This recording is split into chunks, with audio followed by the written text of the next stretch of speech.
আজকে আমরা পড়ব ক্লাস 8 জীবদেহের গঠন। আগের দিন আমরা দেখেছিলাম নিউক্লিয়াস, কোষ প্রাচীর, কোষ পর্দা এগুলির গঠন।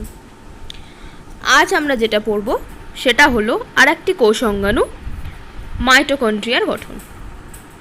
ওকে, মাইটোকন্ড্রিয়াও হলো আদর্শ কোষের একটি কোষ অঙ্গাণু, যেটা উদ্ভিদ কোষ ও প্রাণী কোষ উভয় কোষেই থাকে। মাইটোকন্ড্রিয়া, প্রথমে দেখব মাইটোকন্ড্রিয়া কাকে বলে। সংজ্ঞা: আদর্শ কোষের সাইটোপ্লাজমে দ্বি একক পর্দা বিশিষ্ট গোলাকার, ডিম্বাকার বা দণ্ডাকার যে সমস্ত অঙ্গাণুতে শক্তি উৎপন্ন হয় তাদের মাইটোকন্ড্রিয়া বলে। তাহলে কি দাঁড়ালো এখান থেকে? আদর্শ কোষের সাইটোপ্লাজমে, মানে সেটা উদ্ভিদ কোষ হোক প্রাণী কোষ হোক উভয় কোষে কিন্তু মাইটোকন্ড্রিয়া থাকবে।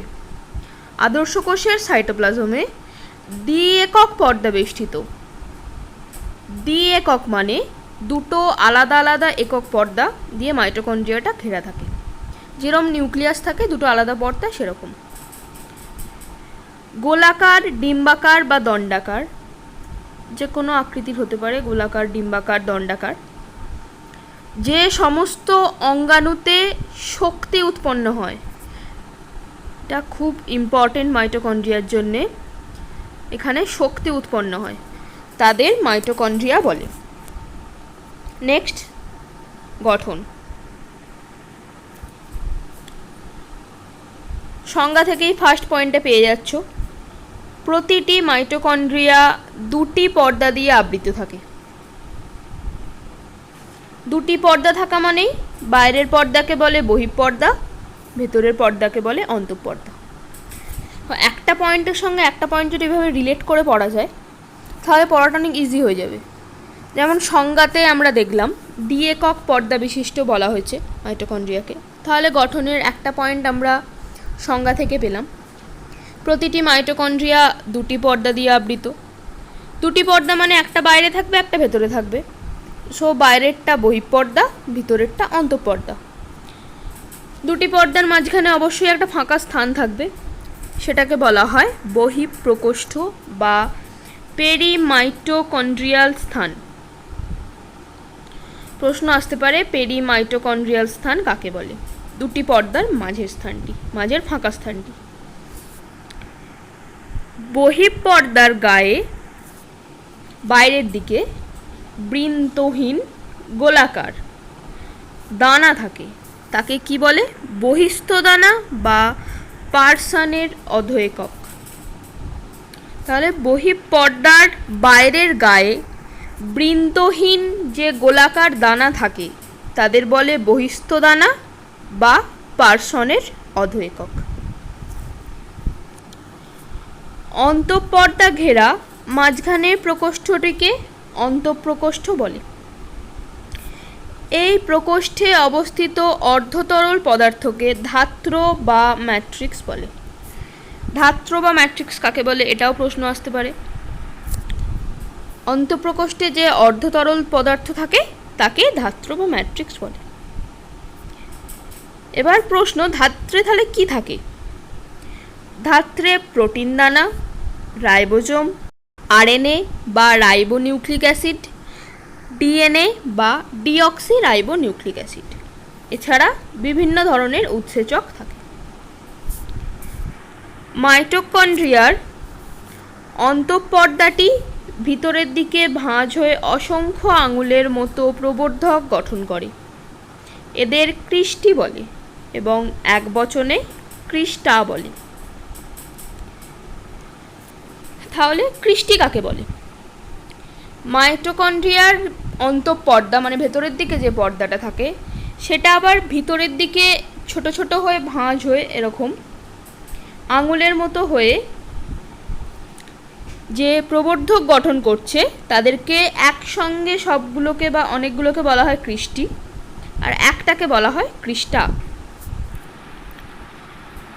অন্তঃপর্দা তথা ক্রিস্টির ওপরে অসংখ্য বৃন্তযুক্ত দানা থাকে। এদের অন্তস্থ দানা বা F0F1 দানা বা অক্সিজোম বা ফার্নান্ডেজ মোরান অধো একক বলে।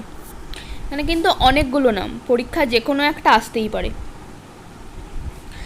এর আগে আমরা পড়েছিলাম বহিঃপ্রকোষ্ঠের বাইরের দিকে যে দানাগুলো থাকে সেগুলো বৃন্ত থাকে না, গোলাকার হয়, আর সেগুলোকে বলা হয় পার্শ্বনের অধো একক। এখানে কোথায় থাকে দানাটা? অন্তঃপর্দা মানে কৃষ্টির গায়ে। এই দানাগুলো বৃন্তযুক্ত হয় এবং এদের বলা হয় অন্তঃস্থ দানা বা F0F1 দানা বা অক্সিজোম বা ফার্নান্ডেজ মোরান অধো একক। প্রতিটি অক্সিজোম মানে যে দানাটা পড়লে কৃষ্টির গায়ে থাকে একটি মস্তক, একটি বৃন্ত ও একটি ভূমি নিয়ে গঠিত। এবার আমরা দেখব মাইটোকন্ড্রিয়ার ছবি। দেখো, এটা একটা মাইটোকন্ড্রিয়া, এটা ধাত্র, বাইরের পর্দাটা বহিঃপর্দা, ভিতরের পর্দাটা অন্তঃপর্দা। আঙুলের মতো যেটা বেরিয়েছে কৃষ্টি, দুটো কৃষ্টির মাঝে স্পেসকে বলা হয় ইন্ট্রা ক্রিস্টাল স্পেস। অন্তঃপর্দার ভেতরে থাকে অন্তঃপ্রকোষ্ঠ, মাঝের স্থানটাকে দুটো পর্দার বলা হয় বহিঃপ্রকোষ্ঠ। ধাত্রস্থ দানা মানে F1 দানা, এটা অন্তঃস্থ দানা, বহিঃস্থ দানা। ওকে, আর একটা ছবি দেখব মাইটোকন্ড্রিয়া, তোমাদের আঁকতে বা বুঝতে আর একটু সুবিধা হবে ছবিটায়। এই দেখো, বহিঃপর্দা বাইরের পর্দাটা, ভিতরের পর্দাটা অন্তঃপর্দা। আঙুলের মতো প্রবর্ধক, এখানে যেহেতু একটাকে দেখানো হয়েছে সেই জন্য বলা হয়েছে ক্রিস্টা। ভেতরে এই ছোটো ছোটোগুলো ডিএনএ। বৃন্তযুক্ত যে দানাটা দেখতে পাচ্ছ F1 বস্তু বা F1 দানা, আর ভেতরে ছোট ছোট রাইবোজোম। বুঝতে পেরেছো? এটা একটা মাইটোকন্ড্রিয়ার ছবি। নেক্সট, মাইটোকন্ড্রিয়ার কাজ। মাইটোকন্ড্রিয়ার মধ্যে কোষের শক্তি উৎপন্ন হয়।